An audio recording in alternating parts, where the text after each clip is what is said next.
बिस्मिल्लाहिर्रहमानिर्रहीम। अस्सलाम वालेकुम। उम्मीद है कि आप सब खैरियत से होंगे। सबसे पहले आप सब स्टूडेंट्स का मैं दिल की गहराइयों से शुक्रिया अदा करता हूँ कि आप लोगों ने बहुत सारी दुआएं की मेरी सेहत के लिए। एंड अल्हम्दुलिल्लाह I am recovered and back to real life. तो ओडीएल के बारे में आपको थोड़ी सी गाइडलाइंस देनी थी कि सबसे पहले 2 से 3 दिन पहले आपको लेक्चर रिकॉर्डेड मिलेगा।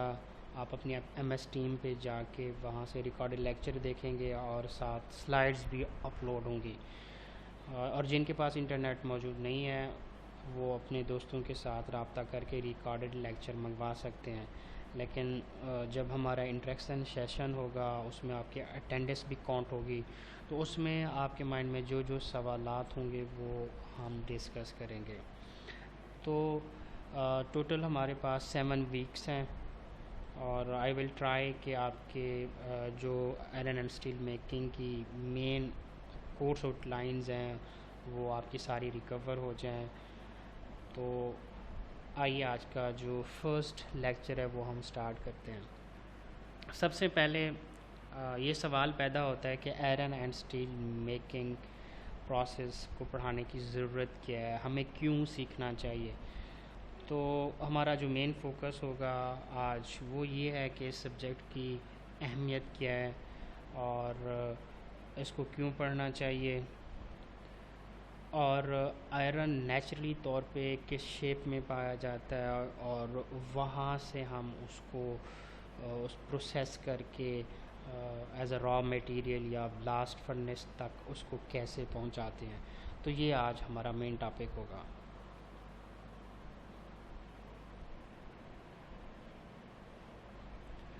तो सबसे पहले इसका थ्योरेटिकल इंट्रोडक्शन देखते हैं कि इसका जो एटॉमिक मास होता है आयरन का वो 55.84 होता है और एटॉमिक नंबर 26 होता है। और नेचुरली तौर पे इसके 4 आइसोटोप्स होते हैं, 54, 56, 57 और 58। लेकिन जो ज़्यादा अवेलेबल होता है वो 56 है। इसकी जो स्ट्रक्चर होती है वो FCCB होती है और BCC स्ट्रक्चर में भी ये पाया जाता है। जिस तरीके से आप देख लें गैमा आयरन उसकी FCC स्ट्रक्चर होती है। मेल्टिंग पॉइंट इसका 1538 डिग्री सेंटीग्रेड और बॉइलिंग पॉइंट इसका 2862 डिग्री सेंटीग्रेड होता है। आपने फर्स्ट सेमेस्टर में ये आयरन कार्बन डायग्राम पढ़ी होगी, तो इसमें सिर्फ आपको एक चीज़ समझाने की ज़रूरत है कि स्टील के अंदर मैक्सिमम परसेंटेज ऑफ कार्बन 2% होती है। इससे ज़्यादा अगर परसेंटेज कार्बन की पाई जाती है तो वो फिर कास्ट आयरन के अंदर चला जाएगा। जो नेक्स्ट लेक्चर होगा उसमें हम आयरन की जो डिफरेंट टाइप्स हैं उसके बारे में डिस्कस करेंगे, उनकी अहमियत क्या है वो डिस्कस करेंगे। तो आयरन और स्टील दो डिफरेंट चीज़ें हैं। एक्चुअली जो स्टील है वो आप कह सकते हैं कि आयरन की एक मॉडिफाइड फॉर्म है या डेवलपमेंट उसमें की गई कि हमने अलॉइंग एडिशन की उसके अंदर अपनी रिक्वायर्ड प्रॉपर्टीज़ अचीव करने के लिए। मिसाल के तौर पे क्रोमियम ऐड किया जाता है स्टील के अंदर। उसका मेन पर्पस ये होता है कि वो क्रोयन रेजिस्टेंस इंक्रीज़ करता है, क्योंकि पुराने ज़माने के अंदर जब आप बिल्कुल सिंपल आयरन इस्तेमाल करते थे तो उसको जंग लग जाता था, वो क्रोड हो जाता था। तो with the passage of time researches होती रहती हैं और नए आइडियाज़ जनरेट होते हैं, तो वहीं से फिर स्टील का आइडिया आया। फिर स्टील के बहुत से ग्रेड्स हैं, वो भी हम एक लेक्चर है उसमें हम डिस्कस करेंगे कि इसके वेरियस ग्रेड्स कौन से हैं और अलॉइंग एडिशन का क्या इफ़ेक्ट होता है, अलॉइंग एडिशन क्यों की जाती है, कौन सा एलिमेंट डालेंगे तो प्रॉपर्टीज़ पे क्या इफ़ेक्ट पड़ेगा। तो ओवरऑल आपने यही देखना है कि 0 से लेके 2% तक जो कार्बन होती है तो वो स्टील कैटेगरी में जाएगा। अगर 2% से 6.67 तक परसेंटेज है तो वो कास्ट आयरन के अंदर जाएगा।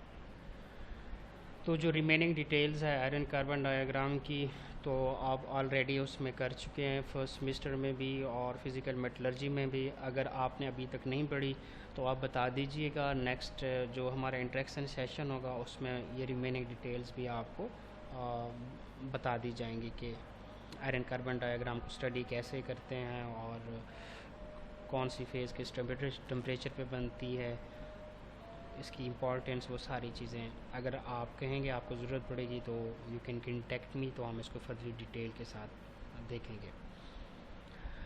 तो आइए इसमें देखते हैं कि इसकी सिग्निफिकेंस क्या है। पुराने दौर के अंदर आयरन के कॉइन्स बनाए जाते थे। आप देख लें कि ये यूनाइटेड स्टेट ऑफ अमेरिका का उसका सिक्का है। अब ये 2012 का भी एक आप कह सकते हैं कॉइन मौजूद है। इसकी शेप से आपको आइडिया हो सकता है कि कितना अर्सा ये पुराने सिक्के बनाए गए थे। अगर हम अपने घर की मिसाल ले लें तो हर घर में आपको पता है डेली खाना बनता है, तो किचन के अंदर बहुत सारे ऐसे बर्तन होते हैं जो आयरन और स्टील के बनाए जाते हैं। आप देखें कढ़ाई वगैरह इस्तेमाल की जाती है, जिसको कॉमन ज़बान में आपने देखा होगा कहते हैं जी देगी लोहा, तो वो उनको मोस्टली प्रेफर किया जाता है। और कुछ स्टील की टाइप्स हैं वो इस्तेमाल की जा रही हैं इस मकसद के लिए। तो आप देख लें कि रोज़मर्रा लाइफ के अंदर बड़ी इम्पोर्टेंस है, बड़ी अहमियत है इस सब्जेक्ट की, आयरन की। और आप देख लें कि एक चाकू छुरी से लेके किचन के अंदर आलमोस्ट 70 से 80% जो आपके बर्तन वगैरह होते हैं वो या तो आयरन स्टील के या इनके अलॉयज़ वगैरह के बने हुए होते हैं।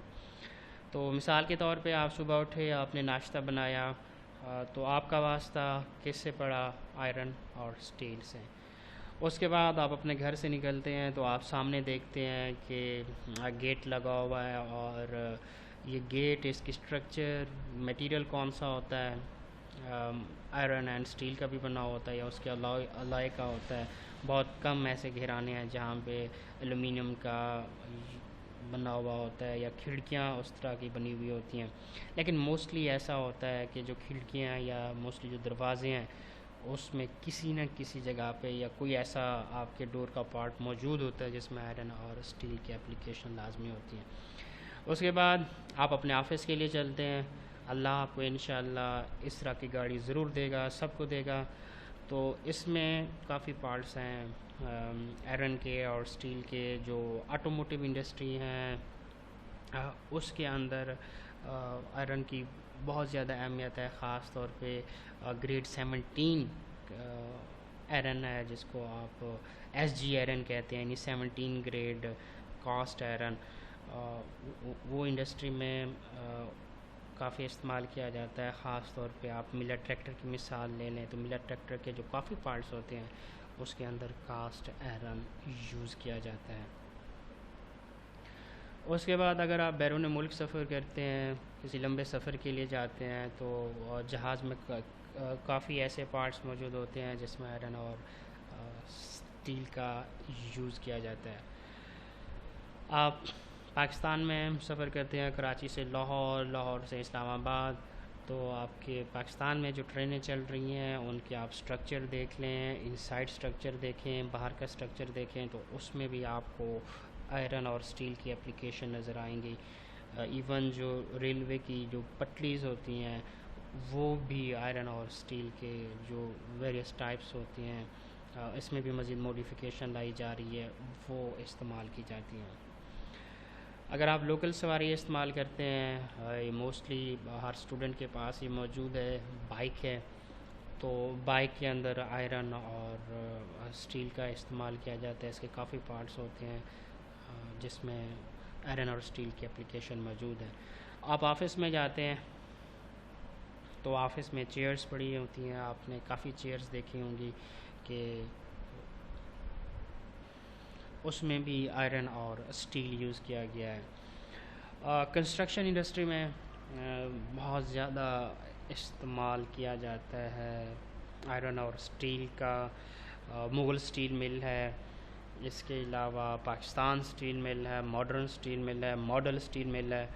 तो ये वो स्टील्स मिल हैं जिसमें स्टील बार्स बनाई जाती हैं। जब आप कंस्ट्रक्शन इंडस्ट्री में बुनियादें बनाते हैं, लंटर डालते हैं, तो वहाँ पे ये सरिया इस्तेमाल किया जाता है जिसको आप स्टील बार्स कहते हैं। इसके अलावा ये चैनल्स मुख्तलिफ होते हैं जो रक्षा बनाते हैं या बसेस बनाते हैं, तो वहाँ पे इसका इस्तेमाल किया जाता है। इसके अलावा आप देख लें कि आप आरसीसी की छतें डालते हैं, तो उसमें आपने बजरी वगैरह और सीमेंट जब डालते हैं तो उसके लिए मज़ीद रेनफोर्समेंट के लिए, मज़ीद आप उसकी मजबूती के लिए सरिया वगैरह इस्तेमाल करते हैं। तो इसमें भी आप देख लें कि आयरन और स्टील की एक वाज़े अहमियत हासिल है। उसके बाद स्टार्ट करते हैं कि नेचुरली तौर पे आयरन किस शेप में पाया जाता है। तो मैग्नेटाइट एक और है इसकी जो नेचुरली तौर पे पाई जाती है, और जो कंसंट्रेशन आयरन की होती है वो सबसे ज़्यादा मैग्नेटाइट के अंदर होती है। राउंड अबाउट 74% इसके अंदर मौजूद होती है। तो इसको आप कह सकते हैं कि प्रेफर किया जाता है जब इसकी आप आयरन की एक्सट्रैक्शन करते हैं। तो इस शेप में भी पाया जाता है और इस शेप में भी पाया जाता है। इसके अलावा जो इसकी जो सबसे आप कह सकते हैं जो पॉपुलर और है वो हेमाटाइट है, क्योंकि हेमाटाइट के अंदर ठीक है कि 69% आयरन की कंसंट्रेशन मौजूद है, मैग्नेटाइट के मुकाबले में कम है, लेकिन ये नेचुरली तौर पे अबंडेंस के लिहाज से मैग्नेटाइट से ये ज़्यादा पाया जाता है, यानी इसकी अबंडेंस ज़्यादा है। और इसका जो कलर होता है ये हल्का सा सुर्ख कलर होता है, इस तरीके से भी पाया जाता है और इस शेप में भी पाया जाता है। तो इस ओर को हेमाटाइट का नाम इसलिए दिया गया कि ये एक लातीनी ज़बान का लफ्ज़ है हेमा, और हेमा के मीनिंग्स भी यही होते हैं सुर्खी माइल कलर के, और उसी हेमा से ही हेमोग्लोबिन निकला है। जो हेमोग्लोबिन का क्योंकि ताल्लुक़ आपको पता है ब्लड के साथ है, ब्लड का जो कलर होता है वो भी सुर्ख या सुर्खी माइल उस तरीके से होता है। तो इस तरीके से हेमाटाइट का नाम दिया गया। अब इसके अंदर 69%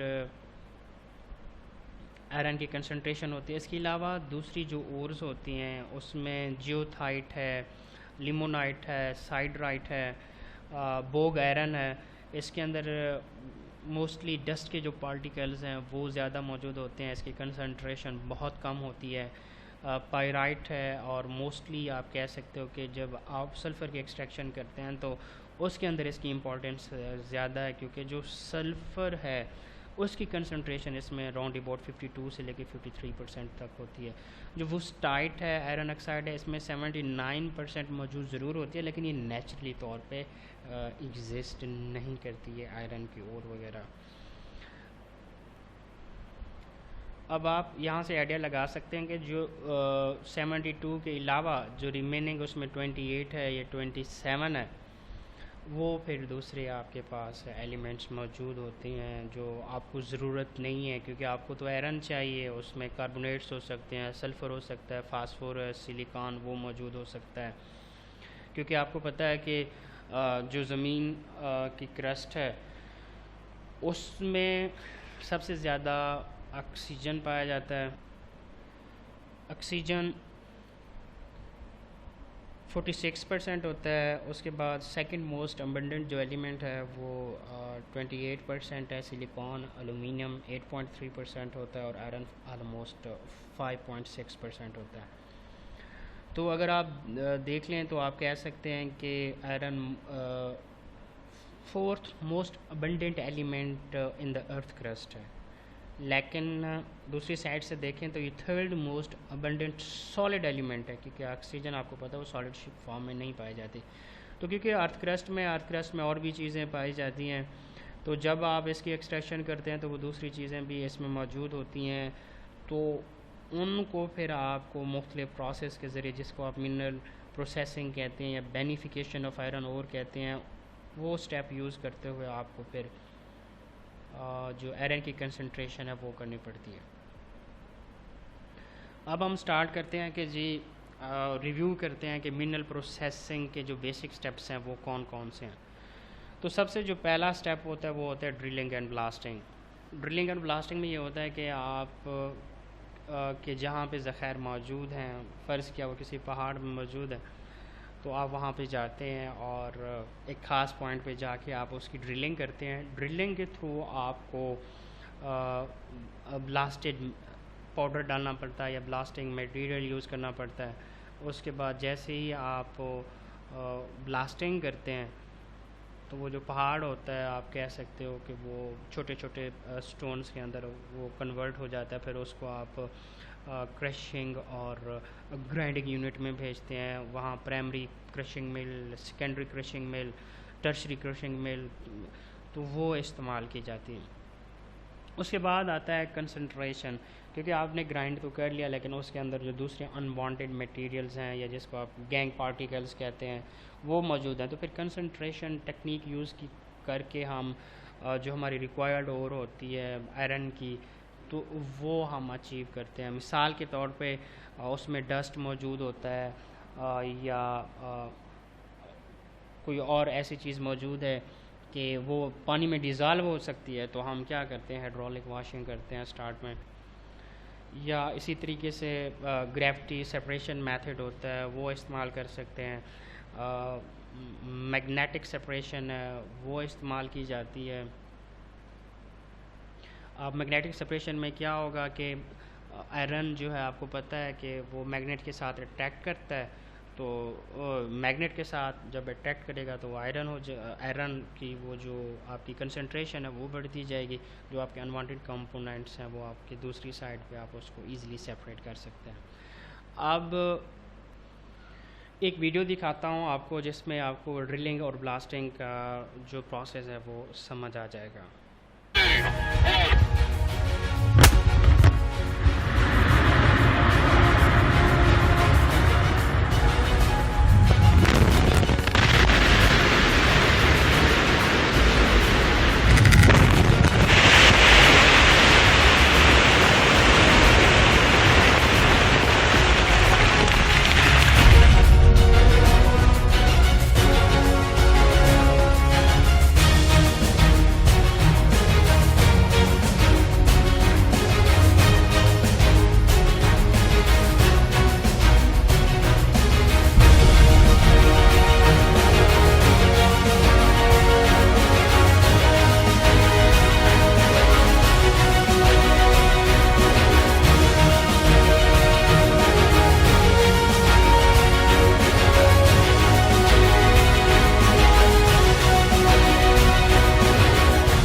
This is just after the blast.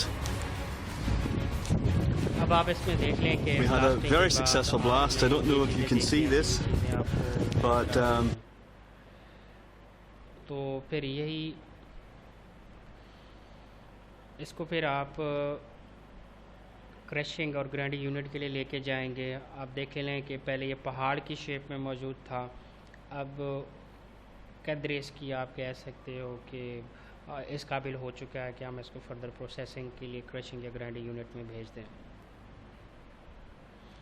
अब क्रशिंग एंड ग्राइंडिंग जो यूनिट्स होते हैं वो तीन तरह के होते हैं, प्राइमरी, सेकेंडरी और टर्शरी।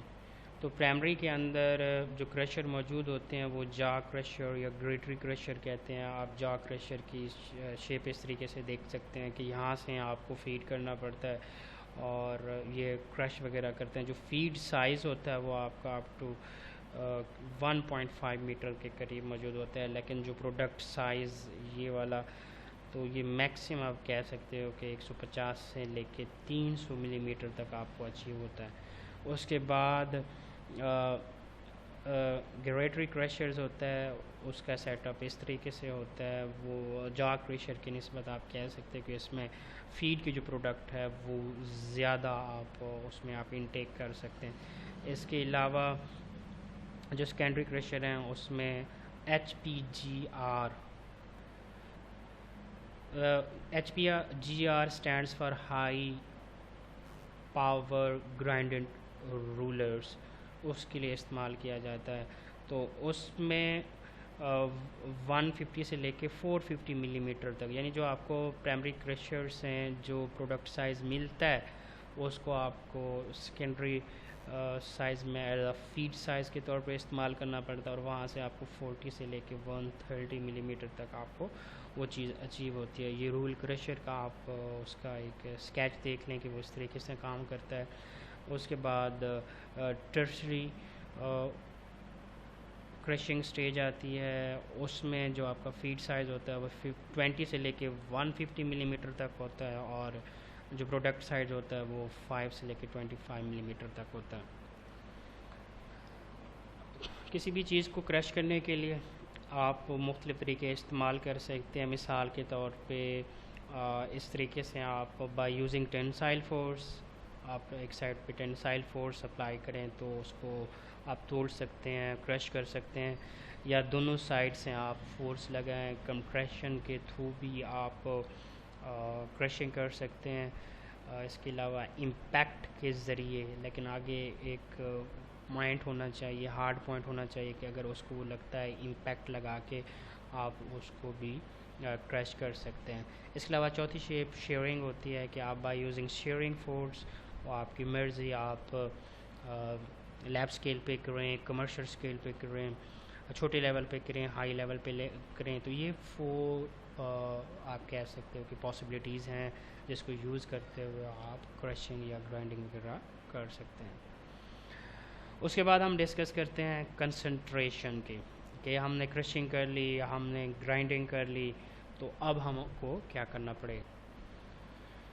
हाइड्रोलिक वॉशिंग, तो नाम से ज़ाहिर है कि वाटर यूज़ किया जाता है, और विद हेल्प ऑफ वाटर हम जो ग्राइंडेड ओर है उसको हम वॉश कर सकते हैं। तो उसके दो फ़ायदे हो सकते हैं। एक तो ये कि अगर उसमें डस्ट है तो वो डस्ट वहाँ से रिमूव हो सकती है, आपकी जो ओर है वो वॉश हो सकती है। सेकेंडली, ऐसी अनवांटेड मिनरल्स जो आपको ज़रूरत नहीं है, तो अगर वो पानी में डिज़ाल्व होती हैं, वाटर में डिज़ाल्व होती हैं, तो वो उसमें डिज़ाल्व हो जाएंगी, और आपके पास जो रिक्वायर्ड आयरन ओर है वो आपके पास ईज़िली अचीव हो जाएगी। तो काफ़ी फ़र्क पड़ जाएगा, कंसंट्रेशन में इजाफा हो जाएगा। उसके बाद जो नेक्स्ट स्टेप है, आप फिर मैग्नेटिक सेपरेशन के अंदर उसका इस्तेमाल करें। इसके अलावा जो ग्रेविटी सेपरेशन है वो भी इसके अंदर आप कह सकते हो कि एक तरीके से फॉलो किया जाता है, कि ग्रेविटी फोर्स बहुत मैटर करती है, कि आप एक स्लोप बना लेते हैं और वहाँ से पाउडर और जो है ना वो आप गिराते हैं एक कन्वेयर बेल्ट के थ्रू। तो जो लाइटर पार्टिकल्स होते हैं उनकी स्पीड जो हैवियर पार्टिकल से डिफरेंट होती है, तो बाय डिफरेंस ऑफ स्पीड आप वहाँ से आप इजीली सेपरेट कर सकते हैं। अब which is based on the difference in the gravities of the ore and the gangue particles. In hydraulic washing, powdered ore is spread on a sloping block having grooves. When a stream of water is allowed to flow over the ore, lighter gangue particles get washed away, leaving the heavier ore particles behind within the grooves.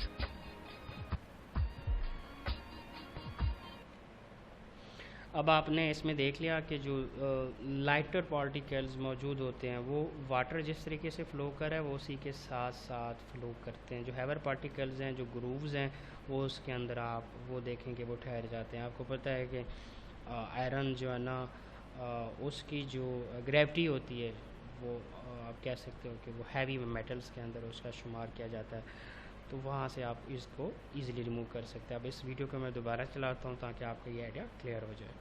Which is based on the difference in the gravities of the ore and the gangue particles. In hydraulic washing, powdered ore is spread on a sloping block having grooves. When a stream of water is allowed to flow over the ore, lighter gangue particles get washed away, leaving the heavier ore particles behind within the grooves.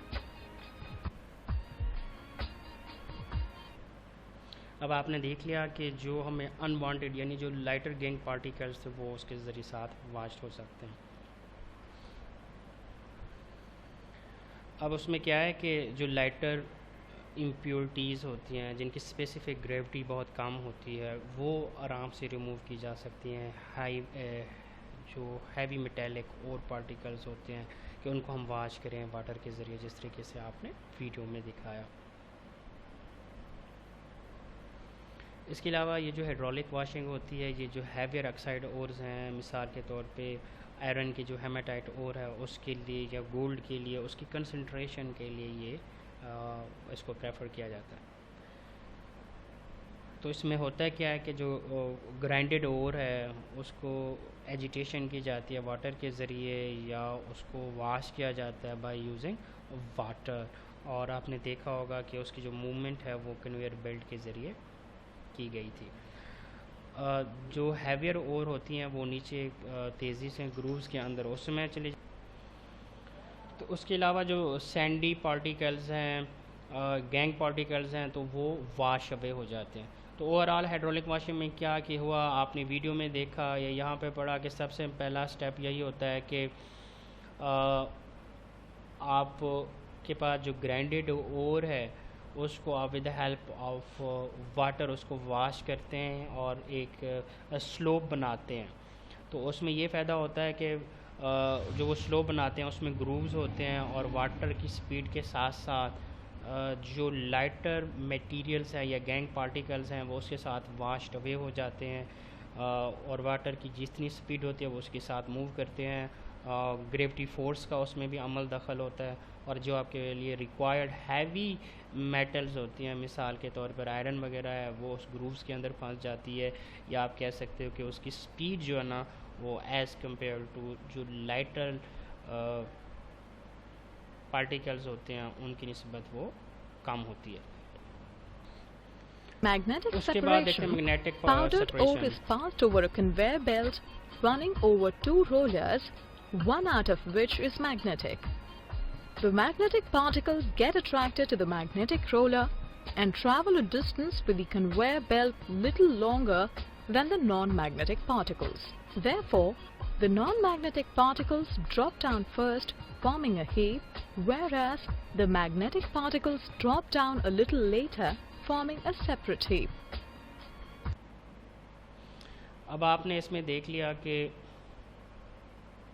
Magnetic कि ये आपके पास conveyor belt है separation. Powdered और ore is powder passed ore over a उसके ऊपर conveyor आप belt डालते हैं। running over two rollers, दो one out रूलर्स of होते हैं आपके पास, ये मैग्नेटिक रूलर होता है, ये नॉन मैग्नेटिक होता है। तो जो मैग्नेटिक पार्टिकल्स हैं वो तो ज़ाहिर सी बात है उसके साथ अटैच होके वो जो साइड आपने कलेक्टर रखा होगा उसमें जमा हो जाएंगे, और जो मैग्नेटिक पार्टिकल्स नहीं हैं उस ओर के अंदर तो वो इस कलेक्टर के अंदर जमा हो जाएंगे। तो इस तरीके से with the help of magnetic separation आप उस ओर को आराम से सेपरेट कर सकते हैं, उसकी कंसंट्रेशन में इजाफा हो सकता है। फ़र्ज़ किया कि 100 kg आपकी ओर है और उसके अंदर 28% गैंग पार्टिकल्स हैं जो नॉन मैग्नेटिक हैं, तो वो इसके ज़रिए ईज़िली यहाँ से आप रिमूव कर सकते हैं। तो इसमें क्या है कि इस मेथड के ज़रिए ओर को आप कंसंट्रेट कर सकते हैं जिसके अंदर या इम्प्योरिटीज़ मौजूद होती हैं जो मैग्नेट हैं, या जो ओर है वो बज़ाते ख़ुद मैग्नेट है, क्योंकि आप इसको वाइस वर्सा भी इस्तेमाल कर सकते हैं। आप ऐसी ओर की कंसंट्रेशन करना चाहते हैं कि जो नेचुरली तौर पे आप कह सकते हो कि वो नॉन मैग्नेट है, और हमने उसके अंदर जो मैग्नेटिक ओर्स हैं वो निकालनी है, तो वाइस वर्सा आप कह सकते हो कि उस तरीके से भी आप इसको इस्तेमाल कर सकते हैं। यानी मैग्नेटिक सेपरेशन इम्प्योरिटीज़ भी निकालने के लिए आप उसको इस्तेमाल कर सकते हैं, मैग्नेटिक इम्प्योरिटीज़ के लिए भी और नॉन मैग्नेटिक इम्प्योरिटीज़ के लिए भी। जो आपके पास फाइनली पाउडर्ड ओर है उसको आप एक कन्वेयर बेल्ट के ज़रिए मूव करवाते हैं। 2 रूलर्स देखे थे आपने, उसमें एक जो रूलर होता है वो इलेक्ट्रोमैग्नेट के साथ फिट किया गया होता है, इसी की वजह से आप उसको मैग्नेटिक रूलर्स कहते हैं। और मैग्नेटिक मटेरियल जो होता है वो अट्रैक्ट हो जाता है। मैग्नेटिक मटेरियल कौन सा, जो आपके पाउडर ओर में शामिल होगा, वो अट्रैक्ट किया जाता है मैग्नेट के ज़रिए, और आपका जो कलेक्टर मौजूद होता है या जो सेपरेट हीप होती है वो उसके अंदर जाके गिर जाता है। इसके अलावा अगर आपको मैग्नेटिक सेपरेशन के बाद भी आपको कंसंट्रेशन नहीं मिलती तो आप फ्लोटेशन मेथड इस्तेमाल करते हैं।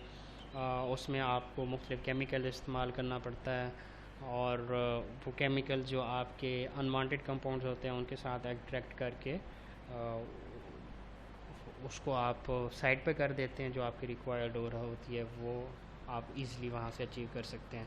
उसी तरीके से जब कॉपर की आप एक्सट्रैक्शन करते हैं तो उसमें फ्लोटेशन होता है, उसमें आप पाइन ऑयल या सफ़ेदे का जो तेल होता है वो उसको आप इस्तेमाल कर सकते हैं। तो उसका ये होता है कि जो आपका कॉपर होता है वो उसको सरफेस के ऊपर लेके आता है, जो आपके गैंग पार्टिकल्स होते हैं वो नीचे बैठ जाते हैं।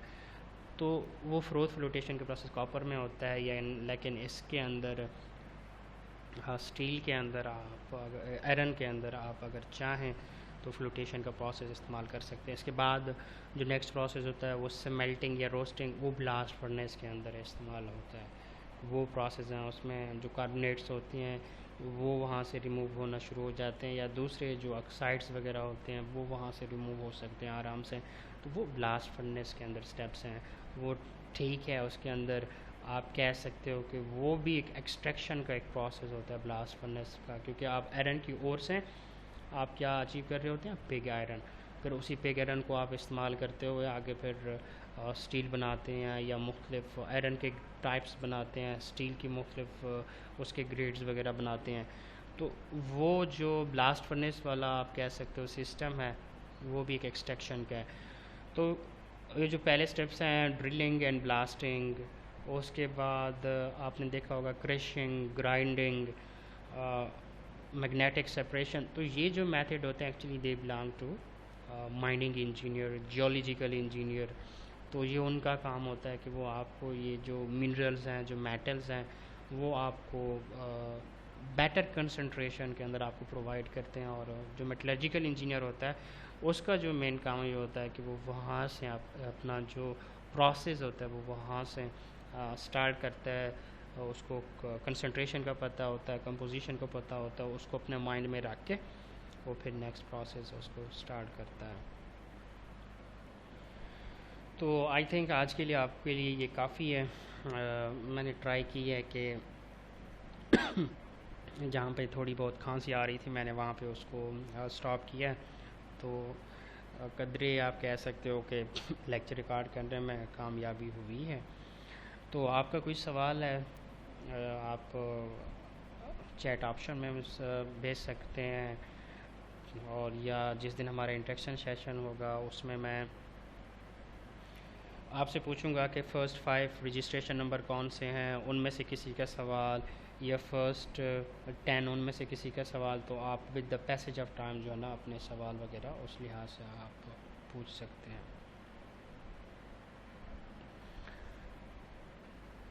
तो इंशाल्लाह नेक्स्ट लेक्चर के अंदर हम आयरन को मज़ीद डिस्कस करेंगे। जो ब्लास्ट फर्नेस है वो आपने ऑलरेडी थोड़ा सा पढ़ा हुआ है, उसको जस्ट रिव्यू करेंगे।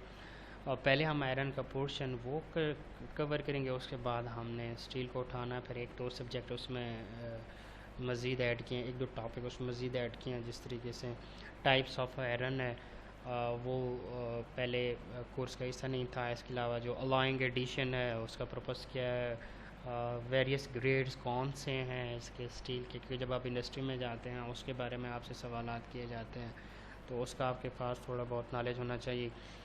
तो इसके अलावा एक और चीज़ का ख्याल रखना है, ख़ास तौर पे जब आपका इंटरेक्शन सेशन होगा किसी सब्जेक्ट का, उसमें आपने अपना डिसिप्लिन वो वाज़े रखना, एक दूसरे को आपने तंग नहीं करना, क्योंकि आपकी जो अटेंडेंस होगी वो काउंट होगी, क्लास पार्टिसिपेशन वो आपकी काउंट होगी।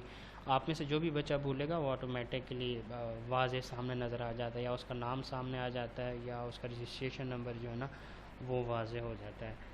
तो डिसिप्लिन उसको आपने मेंटेन रखना है। अगर आप आपस में कोई गपशप लगाना चाहें उसके लिए आप जूम उसका सॉफ्टवेयर इस्तेमाल करें या व्हाट्सएप ग्रुप है उसमें इस्तेमाल करें। तो कोशिश करें कि जो सब्जेक्ट है फ़र्ज़ के मेरा सब्जेक्ट है स्टील मेकिंग का या दूसरा पॉलीमेरिक मटेरियल्स का, आई होप वो भी मुझे कंटिन्यू करना पड़ेगा।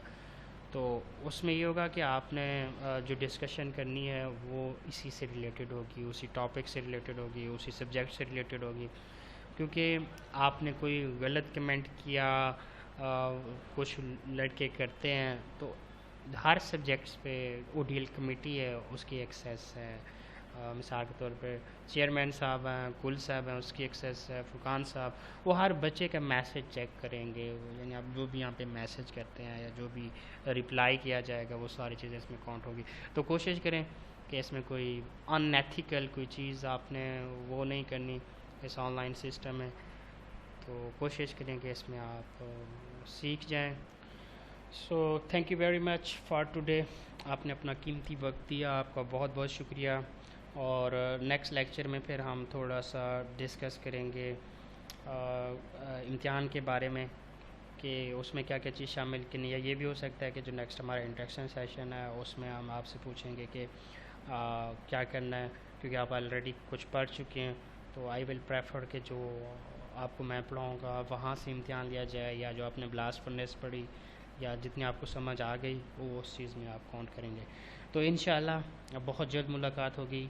अपना ख्याल रखें, अपने इर्द गिर्द लोगों का ख्याल रखें, जहाँ रहें खुश रहें।